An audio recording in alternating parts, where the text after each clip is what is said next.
suppose here comes the moment that we've all been waiting for. Okay, so I think now is the time where we're gonna...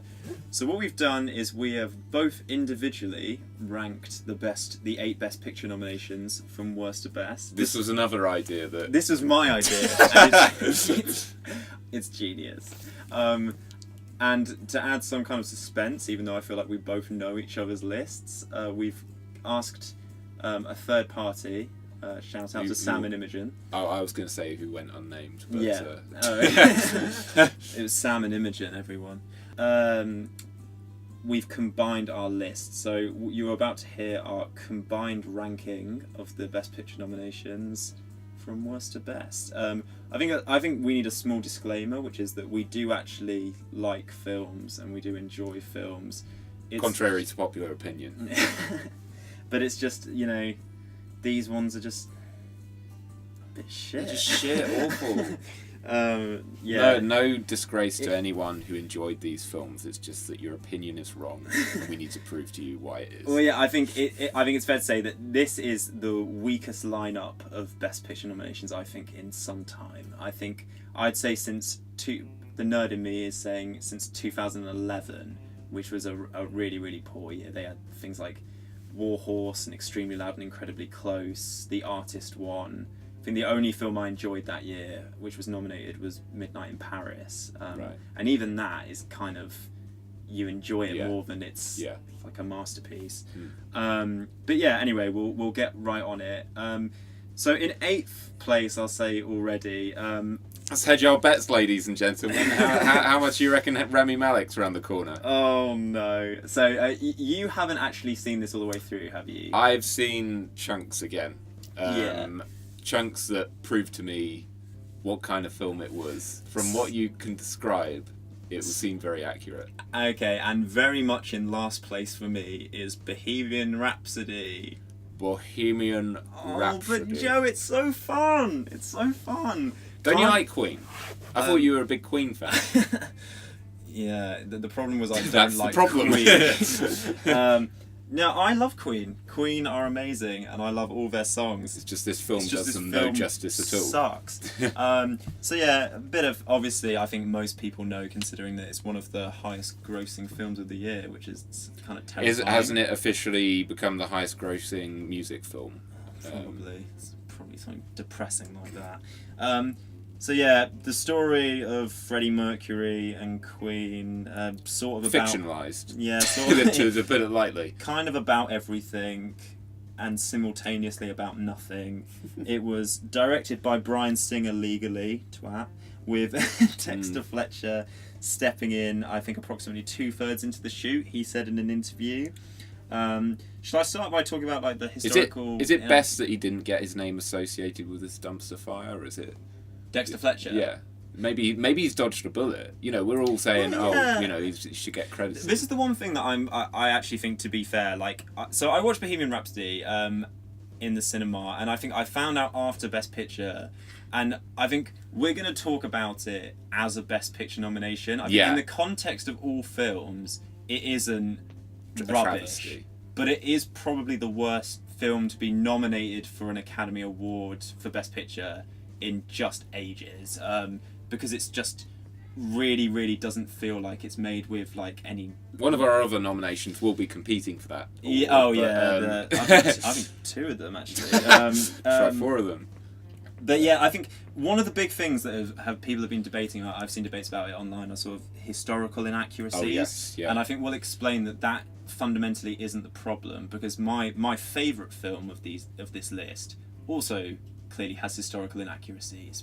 The question is what you do with them. Exactly. I think it's in terms of paying respect to the source material, if you want to call it that, source material, in this case history, you have to sort of be careful with what liberties you take, because there's a fine line between it being artistic and being distasteful, and unfortunately in Bohemian Rhapsody's case it sounds like it's quite distasteful. I think it's both distasteful and it makes the film more boring and more conventional than it needs to be. Yeah. It does it to it streamlines hit the story the most too much. Obvious dramatic beats. So the historical accuracy, the main one the main ones we've heard is I think Mike Myers' character, the record executive who He's says. No one will listen to Queen. Yeah, so he didn't exist in real life. I think He was based upon an existing producer who actually liked Bohemian Rhapsody, I believe. Yeah, but they make it in the... Yeah. So that's one of the more kind of innocuous things.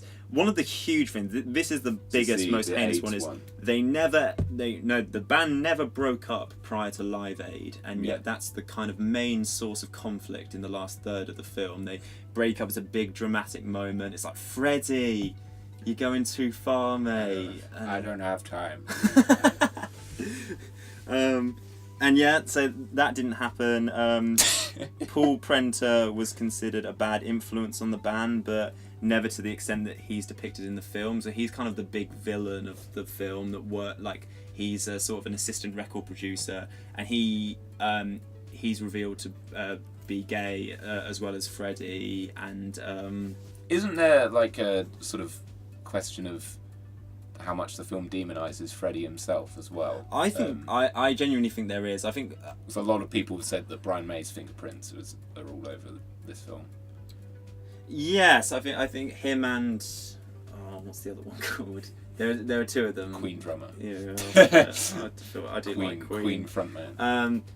But yeah, I think one of the big problems is I feel like a lot of what Queen kind of stood for, which was like this complete liberation and this complete idea of being yourself and living like a lifestyle, whatever lifestyle you want, and packaged into a little neat container. Yeah, and yet the main source of conflict is that side of Freddie Mercury. It's his freedom and it's his kind of,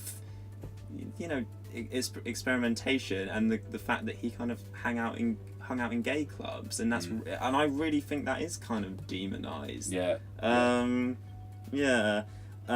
Just a few more facts before we really get into the sort of the nitty gritty. Rami Malek has actually very recently been quoted. The only things he's quoted as saying is he had a very unpleasant experience with director Bryan Singer. That's all he's been at liberty to say so far. From what I've gathered, Bryan Singer would repeatedly not show up on set. And obviously a lot of allegations have been thrown his way. He's still set to direct a film called Red Sonja, but I don't know how much further that will go. Whether people will see it. Yeah, exactly. Who are we kidding? Most of the masses probably don't even give a shit who Bryan Singer is. It's how we got to this stage. God. So basically, in terms of Bohemian Rhapsody and its quality, I just think it's an incredibly conventional biopic.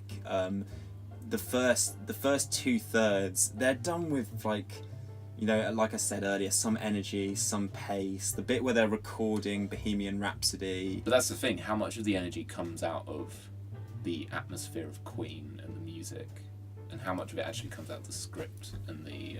I don't think anything comes out from the script. The script is very, very... Just a trail of feces. It's just very... No. It's just very, very basic. You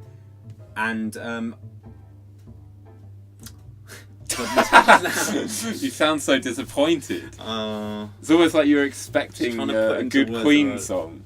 We have a good song film. There's plenty of good Queen songs. There's the moment in biopics, and it really bothers me. I know it bothers some other people as well. I think, I think Mark Kermode referred to it. I don't know what the reference is to, but it's called the chubby moment, and that's the moment in a biopic, which is something everyone knows, and then the film in a very obvious way,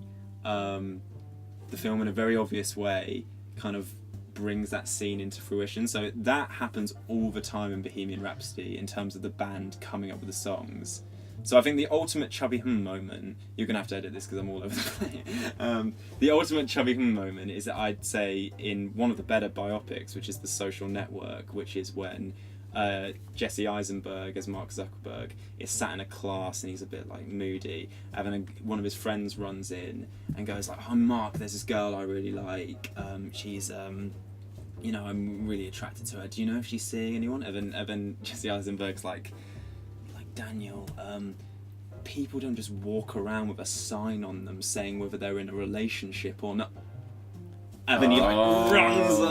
He had the There it idea is. for That's how it relationship works. status on Facebook. That's how it came Queen Bohemian Rhapsody is full of them, and it drives me nuts. Watch the lyric. It's so. But yeah, and there's so much of it in the early stages, which is just them having very innocuous creative disagreements in their rehearsal room, which aren't really explored at all. Like the way they all write music and the way they all experiment with music isn't. How many more Galileos do you want? It's all done on such a superficial level, and then one of them will be like, "Hang on a minute." Boom, boom, boom, boom.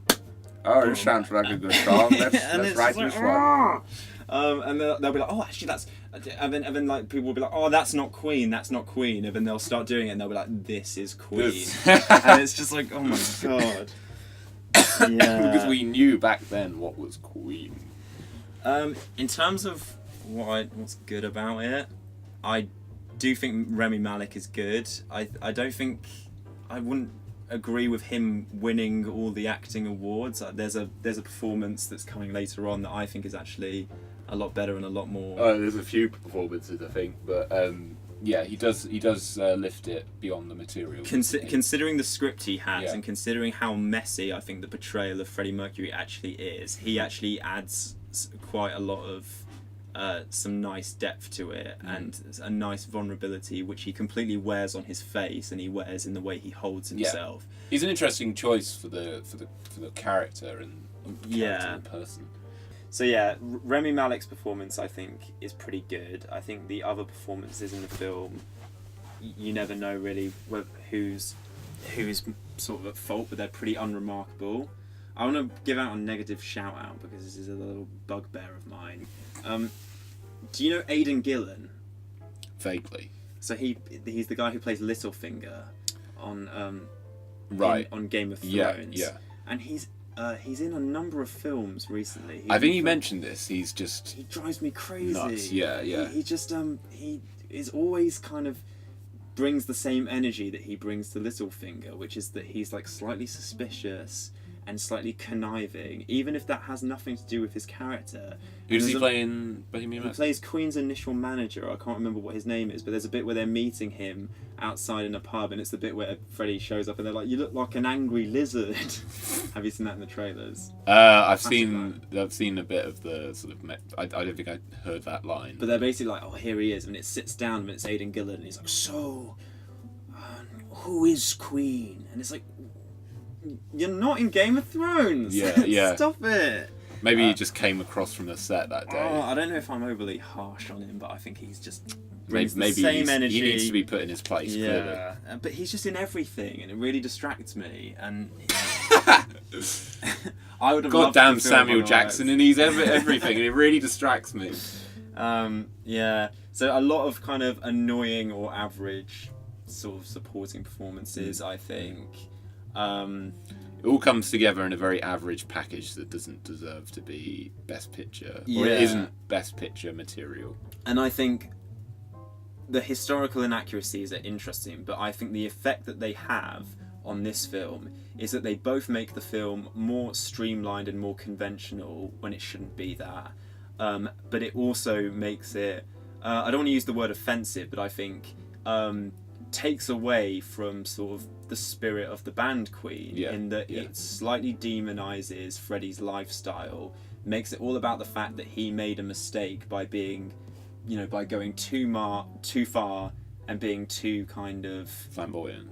Flamboyant and doing what he wanted, and then the band are like the kind of the cool guys who have to bring him back, and he has to like apologize to them, and it's just I don't know. I just think it's really, really annoying. And you can be gay, but you can't be too gay. Yeah, that's what film is. Literally though, literally. And the one thing I'll say in its favour is that I think it doesn't look like a film that has had the messy production that it has. It doesn't look like a film where a director. No, it does make sense and it does kind of cohere nicely. So I actually think I'd be tempted to give credit to Dexter Fletcher there for kind of bringing something together with it. Although he did claim that he was impressed with what he had seen so far, and he wanted to kind of just keep it up and make sure it was good in the end. Make it, But I think he surely needs credit for creating something coherent when he for finalising something. It's like being handed Bryan Singer clearly a messy, unfinished essay, and bringing it to a conclusion. So yeah, it's one of those films I kind of get why people enjoy it, but I would just encourage people to question whether they like Queen and have an emotional attachment to them, and of course are going to have an emotional attachment to seeing a recreation of Live Aid, which was obviously a very special historical event. And that looks effective enough. Oh yeah, I think that's that in done terms of a quite visual well, and aesthetic. The one thing that I will ask is, how do you think this compares to The Greatest Showman from last year?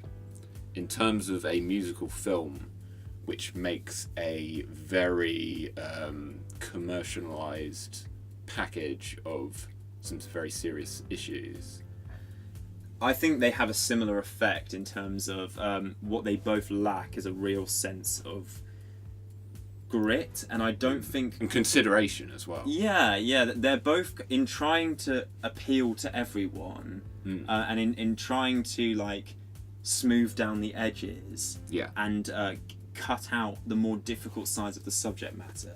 I think it actually produces something that is rather kind of just trivializing and just slightly troublesome. The unfortunate reality of that is that in doing that, both films have been very successful at the box office, as we've mentioned, and they have reached a wider audience, and that's the unfortunate thing. Not that I want to be too nihilistic about representation in cinema, but unfortunately that's what happened with both of them. It's kind of a repeat. I don't think anyone's really picked up on that, have they? In terms of a critical think, though, that a big reason for their success is, first of all, The Greatest Showman. I do think the songs are bangers. Like I don't know if they're well written from a musical standpoint, but I think the simple idea of having a classic musical but with popular songs, like songs where every single song could be number one in the UK charts, is a clever kind of idea. That Moulin Rouge sort of thing. I listen to them a lot, and I think that is a big part of the film's success, and also Bohemian Rhapsody. Just the fact that has Queen is incredible. Exactly, like their music is timeless. You've got that preset sort of success. So I like to think it's down to that, and those soundtracks have I think if people somehow really brainwashed people. I think that's the thing. People, oh god, we're turning into we're the two old men from the Muppets now, aren't we? Just complaining about everything. I think people get very swept away by those soundtracks, and it means that I think if people watch those films devoid of those soundtracks, maybe the issues would become a bit more apparent. Yeah. I would like to think so. Yeah. I can't hate on people for liking those films for whatever emotions they do bring about, because I do know that Greatest Showman, even if, to us it was very offensive, I know that a lot of people have seen it as something that unifies people and sort of allow, the whole "this is me" thing, that sort of expression, that freedom of expression, even though the film itself may not represent that as the total. I know what you mean, but at the same time, and this will come up in our conversation about Green Book, I'm sure. I think I would challenge people to look a little further, in that they are very, very, to be frank, like white people's palatable versions of these stories. It's stories that like won't upset people too much and won't cause too much self-reflection. And I don't think that necessarily can't happen. And I think Get Out proved that. Get Out really, really challenges people to like look at themselves and look at the way they interact with people and look at their attitudes towards race. Just does it in through the horror genre, and that film was immensely successful. And very few people don't like Get Out. I know it hasn't been as successful. It's a different kind of success, I think. But it's something that hopefully, I don't know if it will change. But, we will fight for the change, whether it happens or not. But in conclusion, I think Bohemian Rhapsody tries to be the deep sort of all-encompassing Freddie Mercury biopic. It wants to be the fun, creative story about how Queen made their music and how they recorded it and where their ideas came from. And it wants to be the sort of epic Live Aid recreation. And in trying to be all three, I think it achieves none of them. Well, there you go. That's me. And from the clips that I've seen, I would agree. Yeah. So what's number 7? Number 7.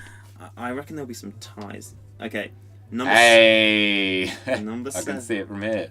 Green Book. Yep. So that was actually my number 6. It was your number 6, okay. Okay, so let's talk about Green Book. So I'll just introduce it quickly. A white man writes a story about a white man driving a black man across America and getting into very, very quick problems that are very easily solved. You are fuming. Oh, on fire! Joe, tell us what it's really about. Well, so it's directed by Peter Farrelly, written by Farrelly, Nick Vallelonga, which is actually the son of Viggo Mortensen's character. I didn't know that his character's son wrote it. Yeah. And Brian Curry. I also didn't know that Tony Lip, which is Mortensen's character, the main character in the film, he actually went on to become a fairly prominent American actor, starring in Goodfellas as Frankie the Wop and The Sopranos. So didn't know that either. But yeah, basically the film is about this Italian-American guy, sort of a family guy. He's a bouncer at the Copacabana. Yeah. And the club closes for a few months, so he needs a job, and essentially he finds a job driving... Don Murphy. Doc Don Murphy. It's Donald Shirley. Don Shirley? Yeah. Damn it. That's okay. There's an American producer, a Hollywood producer, Don Murphy. How do you confuse them? Oh, two vastly different creative Crazy. I talents. don't know. And that's Mahershala Ali's character. And essentially, he drives... Driving Mr... driving not Dr. Murphy. Shirley. Driving Dr. Shirley. Yeah. Around a concert tour in the Deep South, and it's set in, I think it was 1962. So obviously still some very problematic views of race going along. Yeah, as when you drive into the Deep South, it's going to get this bad. This bad specifically, as in not that bad. Okay. And I think you know the film already. Essentially, he drives them at first. They don't really get along, and then they eat some fried chicken and... Chicken? Who you calling chicken? You ain't eating fried chicken in my car, son. They eat some fried chicken, and by the end of the film, they're friends. Oliver, what did you think of Green Book? Well, I'll challenge you on the fact that you know the film already, because I think when it was coming out, there was a lot of confusion as to what this film was going to be. Because firstly, Peter Farrelly is obviously mostly known for his comedies, so the sudden shift to something more dramatic seemed startling. I think a lot of people were like, okay, we'll see how this goes. Yeah. There were a lot of early sort of there's a lot of awards talk very early in its release. I think it won the Audience Award at, I want to say, the Toronto Film Festival, which really got it. Yeah, I mean the reception for the film has been by no means negative. It's been middling to positive, I'd say. And I was put off by the trailer, which did make it out to the trailer is terrible. It's a very neatly packaged film about the sort of most superficial elements of race. Yeah, but these two men aren't so different after all. And it adds in some of the most crass moments as well. Yeah. So all the kind of crass humour. And there are some nice moments of humour, but we'll get onto that later. And then I saw some screen checks when I was at my cinema, and I thought it looked charming because I watch the charming bits. And then I went to see it, or we both have seen it. And yes, I mean, going off of Bohemian Rhapsody, this is kind of in the same vein, the same blackened vein, where, no pun intended there, well, it's actually the opposite, but it's very much a pat on the back kind of story about this sort of thing. The film, we've mentioned that the film covers the Deep South, their journey into the Deep South, and a lot of the racism that they encounter there maybe isn't of the magnitude that it would be. I think that's one of the least of the film's problems, but Okay, well, the main problem of Yeah. the film, maybe I'm going all over the place No, here. no. The main problem of the film, I think, is that it isn't the film to explore deeper racial meaning. I think No. it is basically a very quaint story about a musician and his driver. And the problem is that they touch upon a lot of racial issues, sometimes maybe unintentionally, that come across as very sketchily developed or wrongfully formed or not, not explored in enough detail. Yeah. So, for example, one of the most baffling scenes in the film, which my friend Joe has mentioned, is when Peter Farrelly chose to write a scene where a white man teaches a black man how to eat fried chicken, which comes across as mildly, I wouldn't say demented, but there's a strange, I don't know. It's incredible because there's unnerving. a slight element of subversion in there. They think they can kind of get away with That's the thing. I don't know if he wrote it thinking, "Oh, this is subversive here," but it doesn't. I think they did. I subversive. think the whole Yeah. idea is that they think it's good enough to just kind of reverse driving Miss Daisy. But there's something disturbing about the idea of this black character being brought back to a African American stereotype. Is like, taking a character and sort of bringing this element back to Also, him. finding any kind of charm or sort of pleasantness in watching Him a struggle- black yeah. guy being told to be white. No, sorry, being told to be black by Yeah, a white guy. yeah, I think exactly, in itself, it's just like, Mm. I know they address that later on, but it's like the film has But even fun then, with yeah, that premise yeah. and clearly, is enjoying Tony Lip's character in those moments, and it's just really, really weird. I think another instance is, or one of the most striking instances for me, was later on in the film. I'm sure a lot of you, in watching the trailer, have seen Mahershala Ali blurting out, "If I'm not black enough and I'm not white enough, then what am I?" In the moment that is meant to get you to go and see the film, because this must be about racism. Yeah.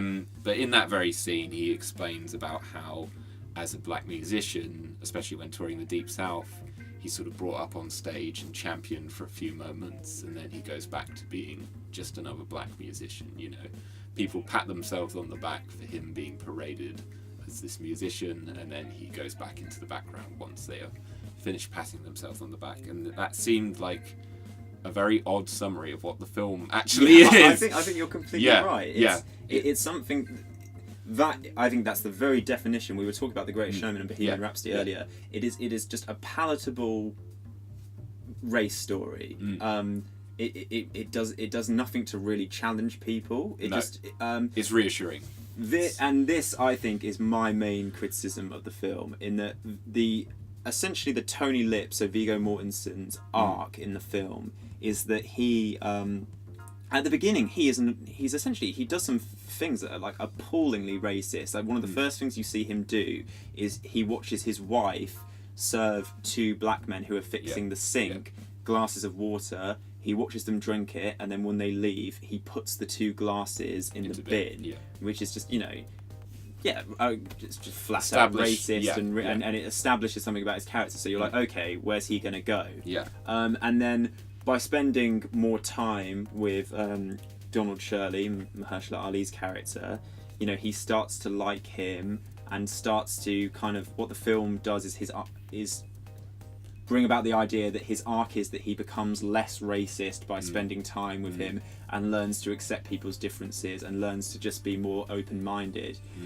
My biggest problem with the film is that there is absolutely nothing self-reflexive, nothing challenging, and nothing difficult about that journey for him. It's not a journey it's that's... complete breeze. He's just having a good time, and yet that would be okay if the film itself was more morally ambiguous, but it's a film that's clearly trying to shove moral messages down your throat. So I just think it's a huge issue and such a catastrophic misfire. It does, exactly. You sum it up. It's a change that doesn't come about with any real challenge to either the character or to the audience. It's not a film that makes you think about your own interactions with race. It just sort of displays this quaint story in front of you without really saying what in this environment, in this atmosphere of the 1960s, what was it that really changed this man, changed his perceptions? It must have been something major. And interestingly enough, regarding their friendship, apparently the son of Don Shirley has come out as saying that they were never real friends in real life. Yeah, I have a bit about this here. There's been It some continues debate the there. themes Yeah. about historical inaccuracy with this year's Oscars.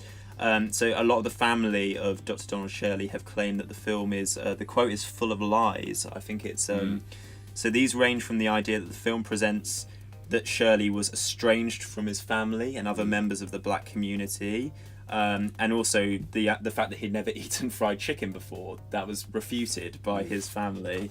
Both men, both the real men, Tony Lip and Donald Shirley, died in 2013 within months of each other. So it's difficult to really know the truth behind the story. But apparently Shirley's family were barely consulted, and the creators who knew Tony were largely taking Tony's word for the kind of relationship that the two characters had, and that makes a lot of sense. Yeah.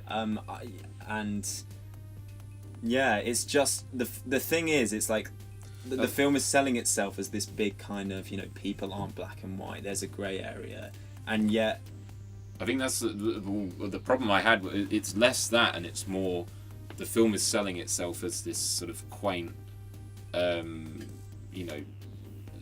buddy movie, and yet it's filled with all of this sort of all these racial undertones, which it doesn't, or not that it shouldn't have, but aren't fitting to that film. In that film that you want to make this quaint friendship story, there isn't the space to explore all of this stuff effectively or to do it justice. Yeah. Obviously, some of these issues you can't avoid in, reproducing this story, but obviously you also need to, in those issues that are unavoidable, you need to pay them respect. Yeah. So, yes, an odd one. One that feels very uncomfortable for a lot of its running time. Also, I just want to say, on that note as well, in terms of just internal logic and character development, also a lot of the decisions the two characters make don't make sense. So we talked earlier about the fact that Tony Lip begins with like sort of an appallingly small act of racism. Yeah. And yet, when it's revealed that Donald Shirley's character is gay because he's arrested for sort of fornicating with another man, Tony Lip completely brushes it off. Yeah. Chill is like, plays like happy music, and he's like, I know that life's complicated. And it's like nothing in terms of the era, in terms of the way his character is presented, and in terms of the values he clearly has. In no way does that make sense whatsoever. Again, it's because they didn't have the room to explore it properly. And they don't have the room to explore it properly, and characters do what the film needs them to do. Yeah. There's nothing believable about it. I just do want to say in a few things in its favour. I do think the two lead performances carry a lot of weight. This is what I mentioned before. I do think that, particularly when they're on their own, there is chemistry between them. Yeah. And there is a charming interplay between the two of them, when separated from the issues of the film, which is definitely what gave it a driving force for me. And I think my favourite aspect of the film, you may disagree because I know it, but as shamelessly sentimental and as shamelessly like cutesy as it is, the bit I really liked was the kind of the whole letter writing thing. Crucially, because it wasn't about race. It was just a character bringing something out of the other character, and there was just something shamelessly charming about that. Which came full circle, and I was like, God, in a film which is failing so much to tackle a complicated issue, it's nice to see it just be like, character teaches other character to write letters to his wife properly, and it's sweet and nice and works. I mean, that's what the film could have been. Yeah. If it didn't concern itself with stuff that it couldn't tackle, then that's what the film would have been. Just charming moments like that. Exactly. A film, it's not like I don't want to see a film that is laid back and charming and simple and uplifting.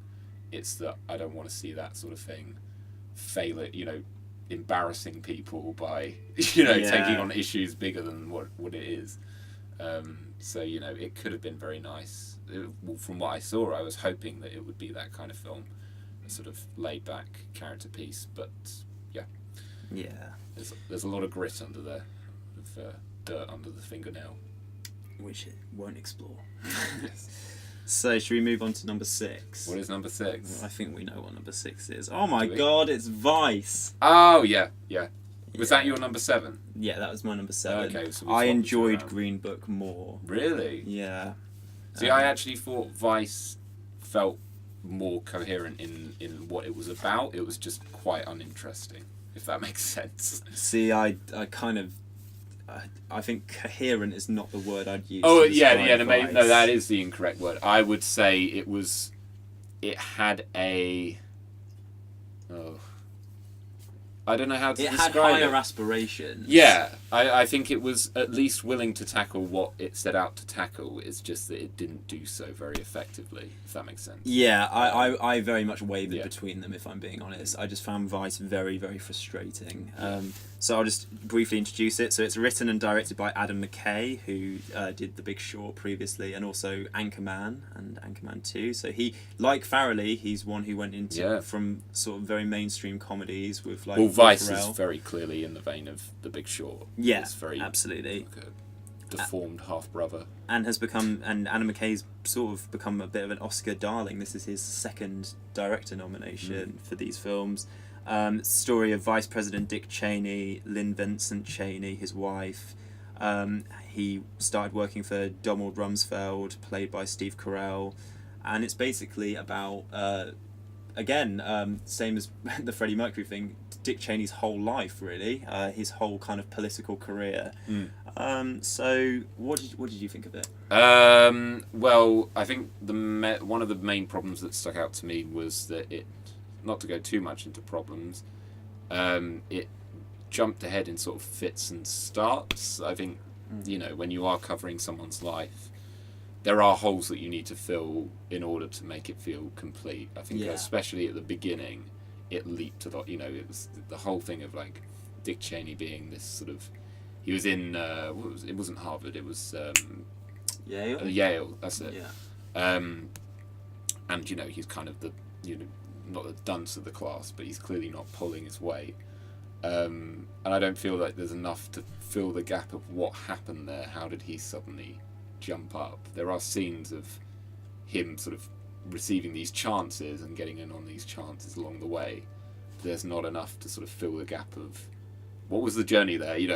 This jump from complete ineptitude to huge issue for me. Yeah. Which is, he's shown at the beginning to be an alcoholic. He's Yeah. at university and he drops out, and what's he fixing at the beginning? a telegraph pole. Yeah, he's fixing telegraph poles, and he's pulled over by the police, which is an image the film returns to an awful lot, where he's drunk. Yeah. And there is a good scene where Amy Adams, playing his wife, sits him down and says, "You've got to pull yourself together, or I'm going to find something else." And that's an interesting moment for her.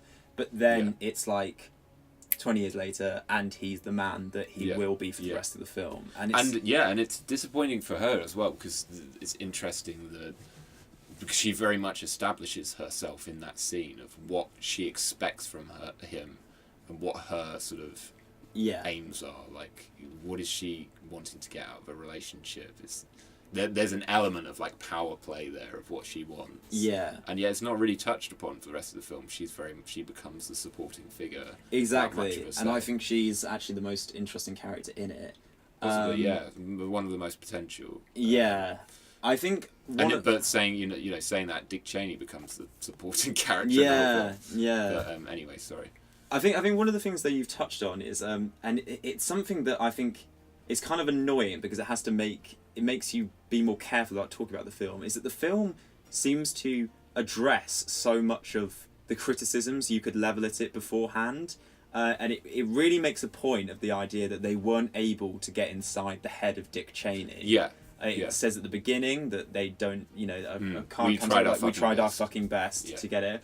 There's bits where the guy who narrates the film, I forgot his name, Todd from Breaking Bad, Jesse Plemons, he narrates the film, which I think is one of the more annoying things about the film. I don't think that pays off properly. No. I mean, it does, but you kind of go... It's an interesting payoff, but does it justify the whole piece?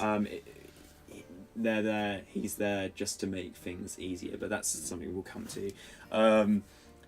what was I gonna say? But he says at moments as well, like he says to the audience, like, now there's no way we can be in these rooms, no way you can have these conversations. It's like, okay, but are you trying your fucking yeah, best? it's like it's kind of just a bit boring.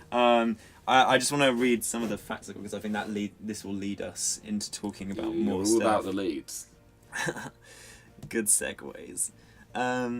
So I read an interview with Adam McKay where he was talking about like the stylistic flourishes he makes to the film, which is practically the fact that characters will be talking, and then one will be like, oh, so I'm going to walk through that door over there, then it will cut to a famous door, and just like complete like imagery overload. There's the bit where he's talking with stream of consciousness. George Bush. He's talking to George Bush, and then it will show an image of him fishing on him. And it will show him fishing. It's like, oh, is he reeling him in? Is that what's happening? Yeah. But anyway, so McKay in an interview claimed that the stylistic flourishes were incorporated to keep the viewer unsettled. He said, was very unsettled. Well, he said in The Big Short, it was the kind of weird, like Margot Robbie in the bathtub. All that stuff was to. He was like, they need. Is that the part you remember the most? No, I think that's the part everyone remembers the most. But that's the one that was in all the reviews. Were they all male reviewers? Yeah. Oh my god. We're all part of the academy. We're all part of the big circle. 408 years old. But he was basically explaining that was a way of making sure people understood the financial crap. Yeah. My problem with The Big Short is I still didn't understand the financial crash after. But yeah, here's a quote taken from an interview with the New Yorker where he explained that even in Cheney's debate with Joe Lieberman, they both sit at a table and it's one of the most boring debates you'll ever watch. And he said, I wanted it, as in the comedic style, to pull us out of this comfort or almost boredom with a bureaucrat and be constantly showing the effects and all the different sides of what's going on. At the same time, I wanted it to reflect the times we live in right now, which are both horrifying and completely ludicrous. Now, I know this is kind of like a bad way to see the film, but it's summarised so much what I think is the problem with it, in that he just... It's almost like he's admitting in himself that there isn't really... Even though the subject is incredibly important and Dick Cheney's an interesting man to look at, there isn't really a film here. There's an attention span problem. And yeah, and therefore it's all the stylistic flourishes feel like a thinly veiled attempt to apologise for the fact that they can't actually tell a deep, proper story about the film. And it kind of just reminded me of like a young teacher who had to teach his class about Dick Cheney and tried to make the most kind of lavish, radical PowerPoint he could with as much images as possible. They've gotten like a table of magazine clippings from every magazine imaginable, everything from The Guardian to Playboy, smattered on a table, and none of it looks alike. A lot of it doesn't really connect that well. Yeah, and it's just there, and it's like this doesn't really form a tapestry. It just forms kind of a mess. Yeah, it's like one big mood board, and it doesn't have the stylistic consistency that The Big Short had. It's really like. It's almost like the film's making itself as it goes along when it's worried the audience are about to get bored. And I'm not really surprised because there is no way of getting inside Dick Cheney's head. He just kind of did sort of inexplicably horrible things, it seems. Yeah, that was a problem that I had with it, was that it didn't really, I think to some extent there is a narrative in the film in terms of like covering or contrasting the safety of the White House with what was really happening outside at the time. Some of the few strong points of the movie involve that. But there's... Can I just ask, are you referring to the moment where George Bush taps his foot when he does an interview? There's that. There's a point much earlier in the film when they were bombing... it was long before Iraq. I can't remember where it was that they were bombing. America's bombed everywhere now. But there's a scene of that where they're literally... It's Steve Carell and Christian Bale in the White House. And they're just talking, saying this is going to happen. We see it happen and it cuts back to them, and they're still standing around in the White House, and everything's fine. Yeah. I think that's an interesting contrast to make, but there's a lot more you can say about the troubles that were arising as a result of his leadership. I think you can show more of that rather than showing more of him. If he's a dull figure in of himself, you can recognise that and maybe see that his expression was through what happened through outside. his actions. Exactly. Yes, exactly. Whereas the film tries to do both because he's on the screen for so much of the time. But also, what it also tries to do is very, very crudely connect him to current events. There are a number of bizarre connections to a certain current president that just feel out of the blue and sort of blatant. You know, I think you can. Well, I think everything. Course there's looking for an excuse to make it relevant to. But that's the problem. It's already relevant. You can read it that way. You don't need to be told this is relevant. You don't need to be. You don't need a "Make America Great Again" sticker to be put on the film. Yeah. You can have the film say that it's relevant, or you can recognise it's relevant. Yeah. So those touches kind of annoyed me. I just want to say quickly on that point. It was interesting that when Adam McKay was asked if he would consider ever doing a film about President Trump, he did say he said it would have to be animated, but clarified that it would be a sort of Ralph Steadman or Charles Burns style of animation. I don't know if you're familiar with either of them. I'm a little bit familiar with Ralph Steadman, not less so Charles Bernstein. But sort of aimed at an adult audience. I think that's like the worst thing he could do. There are so many animated parodies of Trump out there. Yeah. That I don't really care what style. I don't know. By this stage, I suppose it's one of those things. I suppose because this Dick Cheney film's coming out however many years after this has all happened. If the same thing were to happen with the Trump presidency, it wouldn't be so bad. It's just. Speaking about it now, there have been so many parodies and dramatizations and anything based on the current presidency at this point that I feel like it would be a drop in the ocean, and a lot of what he would say has already been said, or it's so blatant in the current sort of way of things. So yeah, I mean, if that's your dream, stick by it, but you may need to leave it another decade or so. Yeah. Maybe, after Big Short 2 and 3, you could probably fit it in. I don't know what he'll do next, but I just don't really like his style of biopic, to be honest. I appreciate that he's attempting something different, but I don't think there's anything particularly sophisticated about what he's doing. I think or emotionally engaging. No, I think that's the crucial thing. Yeah. You watch it and it feels like a bit of a mess, and it crucially just doesn't tap into anything particularly real. Not for me. Should we move on to what's number 5? Number 5. Reaching the halfway point. I think I know what this will be either. A Star is Born. Star is Born. Where was that on yours? That was 5th on mine. Where was that on yours? I think it may have been 5th as well, actually. Yeah. Yeah. I liked this more than you. Yeah, that's safe to say. I mean, do you want to do the summary as you were a champion of this film from the very start? Well, I'll just do a little introduction. So, obviously directed by Bradley Cooper, written by Eric Roth, Bradley Cooper, even, and Will Fetters. This is the 4th film to tackle the Star is Born story. There was one in the 30s starring Janet Gaynor and Freddie March, one in the 1950s starring Judy Garland and James Mason, and one in the 70s starring Barbara Streisand and Chris Christopherson.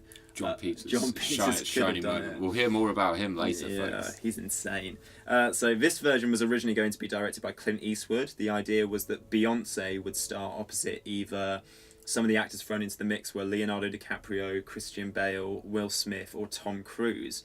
But Will Smith wouldn't have worked at all. No. You're a star. I used to think like you. But the film got stuck in development hell, and finally we got this version with Bradley Cooper and Lady Gaga starring. I don't really have any particularly newsworthy facts. It seemed like a big early contender for Best Picture, but it appears to have lost momentum, and I think I think that's reflective of the film, maybe. I mean, and then I think probably it's fair. I don't think it's a best picture by any means. There are things I think are really good about it, and there are things that I think are bafflingly misjudged about it. Shall I start with a little summary of what I thought, or do you want to go? I mean, I can pretty much sum it up with Okay. what I thought of it. It's very clear that Bradley Cooper has a skill for directing, and I'm very interested to see what he does from here on, because the film has a visual flair to it, and it has an efficiency which is admirable. And the central performances are great as well. Like Lady Gaga is really great, as is Bradley Cooper. I think they have an interesting chemistry where it's not a traditionally sort of affecting chemistry. It's more something a bit more painful that kind of works. There's something more raw about it. It feels like every time they're together, there's something about that they need each other. Yeah, there's like very small gaps in them that they fix in each other. Yeah. Those are the main strengths. I think for me the biggest problem with this film was that it was almost too efficient for its own good. It would skip a lot of essential moments in favour of progressing the story. A scene would very much end as soon as it is done. That was my main takeaway. Yeah, what it needs to do for the plot. Once the characters have discussed whatever needs to happen for the next scene to happen, film cuts the scene, which means that we miss out on seeing these characters interacting as people. They're these grand moments where they're together and they realise whatever there it is that they need to realise about themselves to progress the plot, but you don't really see them in a day of the life of Bradley Cooper. I think you're right in terms of the speed with which the film moves is counterintuitive to the whole kind of tone of it, which is that it's meant to be very very raw, and it's meant to be intimate, and it's meant to really capture two characters in love, and the moments where it takes its time and lets scenes breathe is when that comes across. Whereas a lot of it, there's one crucial moment towards the end which I won't spoil, where a scene cuts so frustratingly before a character can react to just a completely life-changing moment, and it's so baffling. But yeah, no, I understand your misgivings. I just think there are some things that I thought were the powerful moments of the film for me. Just about were my takeaway from the film.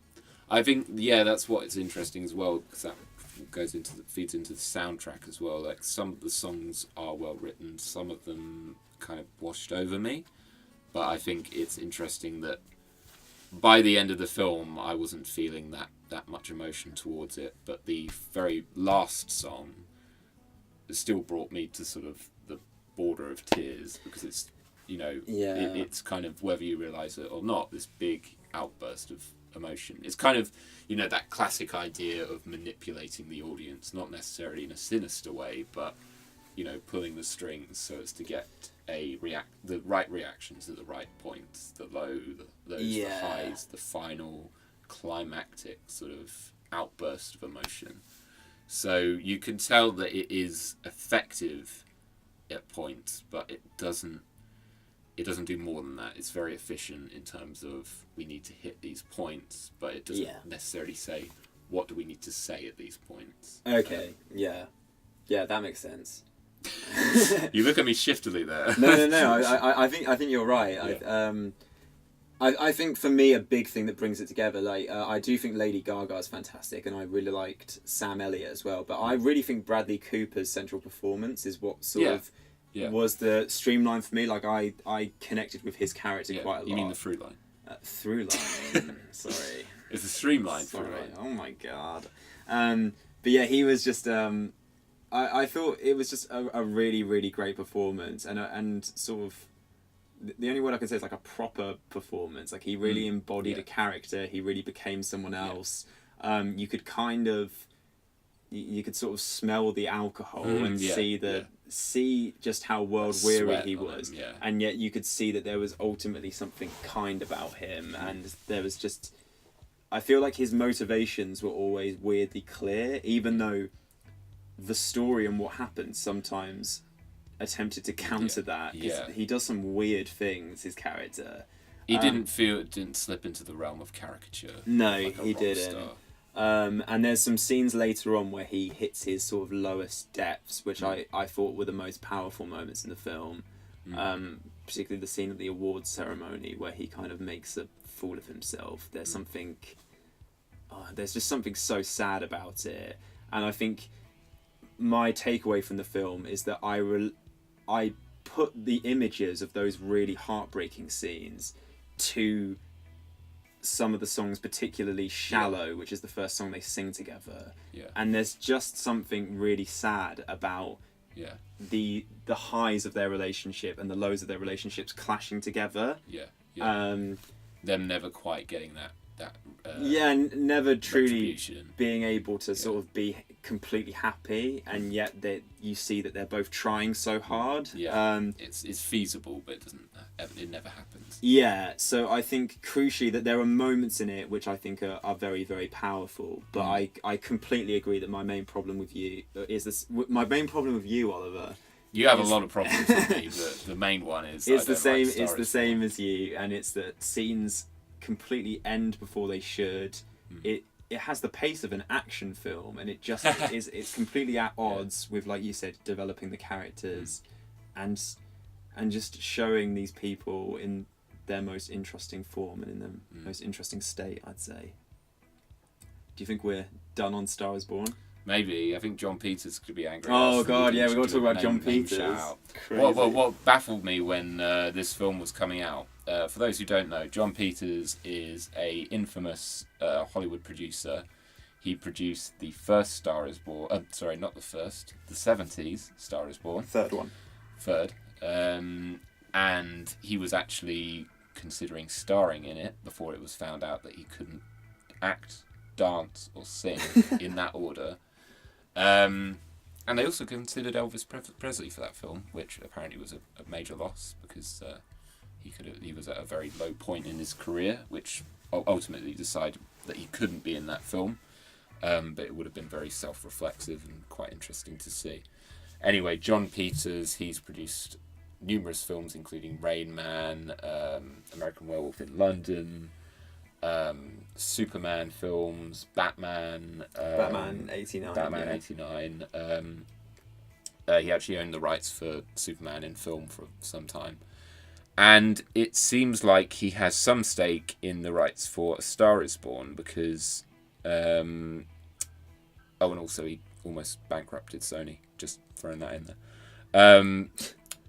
Shots fired. Shots fired. Sorry, your Sony theme park's never going to happen, John. Basically, his name is attached to A Star is Born, which baffled me because he actually was done for sexual harassment on the set of Superman Returns in 2005-6. Which Bryan Singer directed. Kevin Spaceman was I'm sure that was a nice atmosphere. Oh boy, Brandon Routh got out of there quickly, didn't Fuckers. he? So it interested me that nobody's going nuts about the fact that John Peters is supposedly behind A Star is Born, when actually the reality is supposedly Bradley Cooper couldn't make the film unless he put John Peters' name on it due to something involving the rights. So do not fret, ladies and gentlemen. Psychopath and sexual miscreant John Peters has not had a hand in this film. He will be mentioned in future discussions because he is a colourful character, to say the least. Some of his ideas. He also produced Witches of Eastwick. Some more stories there. But yes, do not fret. The boogeyman is not here today.